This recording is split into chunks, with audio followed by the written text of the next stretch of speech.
बच्चों, आज हम पढ़ेंगे कक्षा 7 विज्ञान यानी साइंस का 5वां अध्याय अम्ल, क्षारक और लवण। हम आपको बताएंगे बच्चों इस पाठ से संबंधित प्रश्नों के उत्तर। अभ्यास प्रश्न उत्तर में। तो चलिए शुरू करते हैं। सबसे पहला प्रश्न है आपका यहाँ पर, अम्लों और क्षारकों के बीच अंतर बताइए। और उत्तर आप देख सकते हैं। किस प्रकार से आप उत्तर लिखेंगे? उत्तर आप इस प्रकार से लिखें, एक टेबल सी बना लें और यहाँ पर लिखें अम्ल और यहाँ पर क्षारक, और दोनों में अंतर बताएंगे आप। तो याद रहे, नंबर 1 लिखेंगे यहाँ पर अम्ल में इसका स्वाद खट्टा होता है, और क्षारक में लिखेंगे इसका स्वाद कड़वा होता है। इसके बाद नंबर 2 पर लिखेंगे आप, जब लिटमस विलयन में डाला जाता है तो यह लाल हो जाता है, और क्षारक वाले में लिखेंगे जब लिटमस विलयन में डाला जाता है तो यह नीला हो जाता है। तीसरा लिखेंगे अंतर, उदाहरण के लिए दही, नींबू का रस और सिरका, और यहाँ पर लिखेंगे आप क्षारक वाले में उदाहरण लिखेंगे खाने वाला सोडा, साबुन और चूने का पानी। तो आप देख रहे हैं यहाँ पर, इस प्रकार से आप अपना उत्तर लिख सकते हैं बच्चों। अच्छे से लिखें और उसे याद भी करें। इसके बाद अगला प्रश्न है बच्चों, दूसरा प्रश्न आपका, अनेक घरेलू उत्पादों जैसे खिड़की साफ करने के मार्जकों आदि में अमोनिया पाया जाता है। ये लाल लिटमस को नीला कर देते हैं, इनकी प्रकृति क्या है? तो क्या लिखेंगे आप उत्तर? उत्तर आप इस प्रकार से लिखें। उत्तर लिखेंगे अमोनिया लाल लिटमस को नीला कर देती है, इसलिए अमोनिया की प्रकृति क्षारीय है। कैसी है? क्षारीय। याद रखेंगे बच्चों। तीसरा प्रश्न है, उस स्रोत का नाम बताइए जिससे लिटमस विलयन को प्राप्त किया जाता है। इस विलयन का क्या उपयोग है? और इस प्रश्न का उत्तर आप लिखेंगे, लिटमस को लाइकेन से निकाला जाता है। अशुद्ध जल में इसका माव यानी कि नीलसोण होता है। जब एक अम्लीय विलयन में मिलाया जाता है तो यह लाल हो जाता है। जब एक क्षारीय विलयन में मिलाया जाता है तो यह नीला हो जाता है। इसका उपयोग विलयनों के अम्लीय या क्षारीय प्रकृति का परीक्षण करने के लिए किया जाता है। तो ये हो गया आपका तीसरा प्रश्न और उसका उत्तर। इसके बाद बच्चों चौथा प्रश्न है आपका यहाँ पर, क्या अशुद्ध जल अम्लीय, क्षारीय, उदासीन होता है? आप इसकी पुष्टि कैसे करेंगे? तो आप उत्तर में लिखेंगे, अशुद्ध जल प्रकृति से उदासीन होता है। हम लिटमस परीक्षण द्वारा इसे सत्यापित कर सकते हैं। अशुद्ध जल लाल या नीले लिटमस के रंग को नहीं बदलता है। इस प्रकार से आप अपना उत्तर लिख सकते हैं। ये चौथा प्रश्न है आपका और उसका उत्तर। अगला प्रश्न है बच्चों, प्रश्न नंबर 5, उदासीनीकरण के प्रक्रम को एक उदाहरण देते हुए समझाइए। उत्तर में आप इस प्रकार से लिखेंगे, जब एक अम्लीय विलयन और एक क्षारीय विलयन को बराबर मात्रा में मिलाया जाता है तो अम्ल की अम्लीय प्रकृति और क्षार की क्षारीय प्रकृति दोनों ही समाप्त हो जाती है।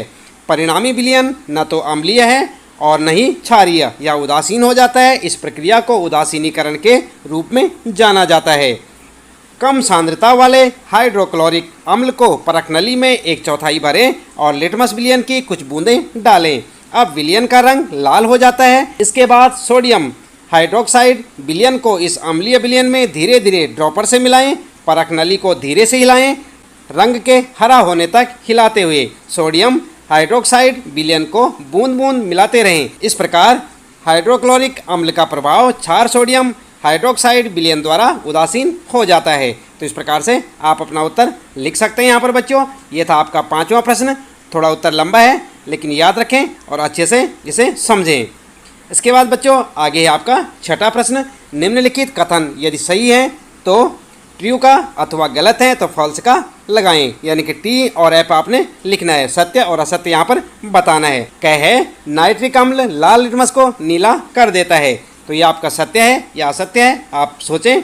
ख वाला है सोडियम हाइड्रोक्साइड नीले लिटमस को लाल कर देता है, यहाँ पर क्या लिखेंगे आप? और ग वाला है सोडियम हाइड्रोक्साइड और हाइड्रोक्लोरिक अम्ल एक दूसरे को उदासीन करके लवण और जल बनाते हैं, तो यहाँ पर आप क्या लिखेंगे? और घ वाला है सूचक वह पदार्थ है जो अम्लीय और क्षारीय विलयनों में भिन्न रंग दिखाता है, और च वाला है दंत क्षय क्षार की उपस्थिति के कारण होता है। तो यहाँ पर आप उत्तर किस प्रकार से लिखेंगे आइए देखते हैं। उत्तर में लिखेंगे, क्या लिखेंगे आप? नाइट्रिक अम्ल लाल लिटमस को नीला कर देता है, यह फॉल्स यानी कि ये गलत है।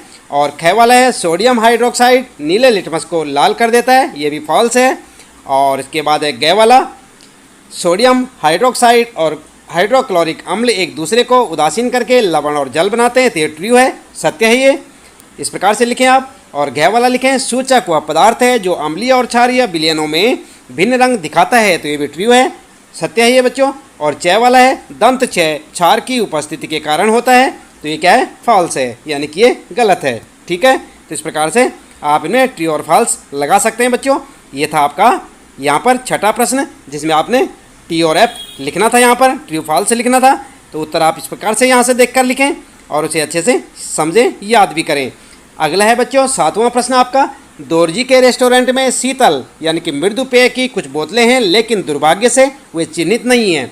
उसे ग्राहकों की मांग के अनुसार पेय परोसने हैं। एक ग्राहक अम्लीय पेय चाहता है, दूसरा क्षारीय और तीसरा उदासीन पेय चाहता है। दोरजी यह कैसे तय करेगा कि कौन सी बोतल किस ग्राहक को देनी है? देख लेना आप, यह है आपका सातवां प्रश्न। और उत्तर में आप इस प्रकार से लिख सकते हैं बच्चों, दोरजी इन पेय पर लिटमस परीक्षण का उपयोग कर सकते हैं। बस लिटमस पत्र पर पेय की कुछ बूंदें डालें और निम्नलिखित के अनुसार निर्णय लें। और कैसे निर्णय लेंगे आप देखें। नंबर 1, यदि वह नीला हो जाता है तो पेय क्षारीय है, यदि वह लाल हो जाता है तो पेय अम्लीय है, और यदि वह हरा हो जाता है तो पेय कैसा है, उदासीन है। तो इस प्रकार से आप जो है लिख सकते हैं दोरजी का परीक्षण। ठीक है, इसके बाद आठवां है यहाँ पर प्रश्न आपके लिए बच्चों, समझाइए ऐसा क्यों होता है। और क्या है, जब आप अति अम्लता से पीड़ित होते हैं तो प्रति अम्ल की गोली लेते हैं, समझाना है आपने। और ख वाला है, जब चींटी काटती है तो त्वचा पर कैलेमाइन का विलयन लगाया जाता है। और ग वाला है आपके लिए, कारखाने के अपशिष्ट को जलाशयों में बहाने से पहले उसे उदासीन किया जाता है। उत्तर में आप इस प्रकार से लिखें। क का उत्तर लिखेंगे आप, हाइड्रोक्लोरिक अम्ल की अधिकता के कारण हम अति अम्लता से पीड़ित होते हैं। एक प्रति अम्ल की गोली में दूधिया मैग्नीशियम यानी कि मैग्नीशियम हाइड्रोक्साइड जैसा एक क्षार होता है, यह अम्ल की अधिकता के प्रभाव को कम करता है और आराम दिलाता है। ठीक है, तो ये हो गया आपके का के लिए।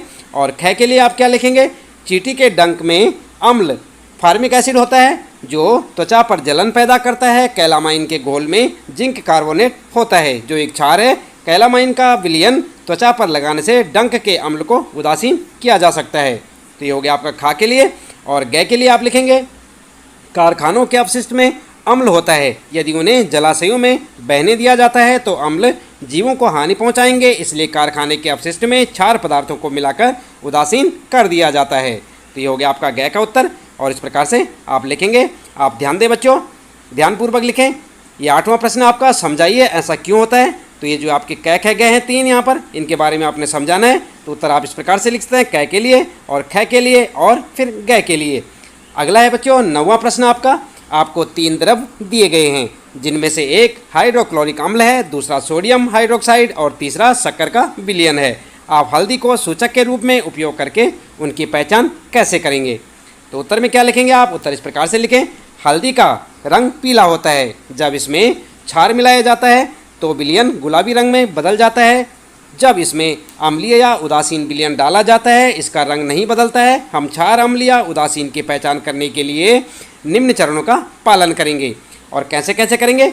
नंबर 1 लिखेंगे आप, प्रत्येक घोल से कुछ बूंदें लें और हल्दी के घोल से इसका परीक्षण करें। अगर घोल गुलाबी रंग में बदल जाता है तो वह घोल क्षार यानी सोडियम हाइड्रोक्साइड है और क्षार के रूप में उसको चिन्हित करें। अगला लिखेंगे, एक परख नली में कुछ क्षार घोल लें और दूसरे घोल में डालें। जांचें कि क्या परख नली गर्म हो गई है और फिर उसमें हल्दी घोल डालें।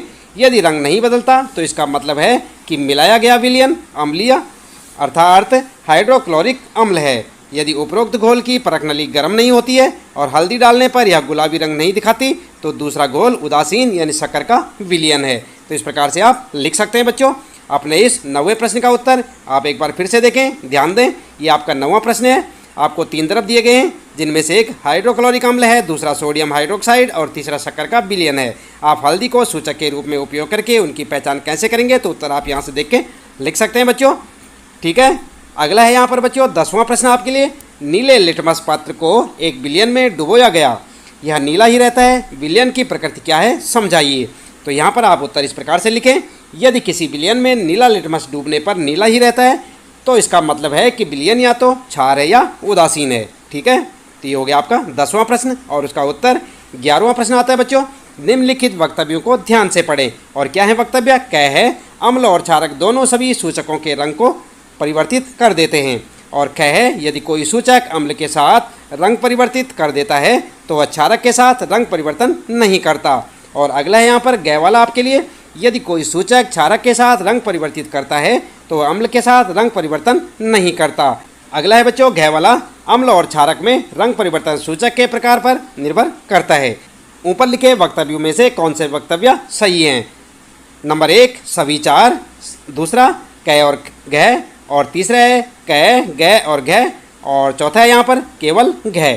तो आपको उत्तर लिखना है। उत्तर क्या लिखेंगे? उत्तर आप इस प्रकार से लिखें, चौथे वाला लिखें केवल घ, ये वाला सही है। ठीक है बच्चों, तो इसके साथ ही इस पाठ से संबंधित प्रश्नों के उत्तर यहाँ पर समाप्त होते हैं बच्चों। उम्मीद है कि आपको इस पाठ के प्रश्न उत्तर अच्छे से समझ आए होंगे। इसी प्रकार लगातार कक्षा 7 विज्ञान यानी साइंस के सभी पाठों के प्रश्न उत्तर जानने के लिए लगातार जुड़े रहे हमारे साथ। और यदि आप चैनल में पहली बार आए हैं तो चैनल को सब्सक्राइब अवश्य कर दें, बेल आइकन भी दबा दें बच्चों, ताकि आने वाली प्रत्येक पाठ की वीडियो की नोटिफिकेशन आपको मिलती रहे। और जानते रहे अपने सभी पाठों के प्रश्न उत्तर हमारे साथ। मिलते हैं फिर अगले पाठ में कुछ नए प्रश्न उत्तरों के साथ।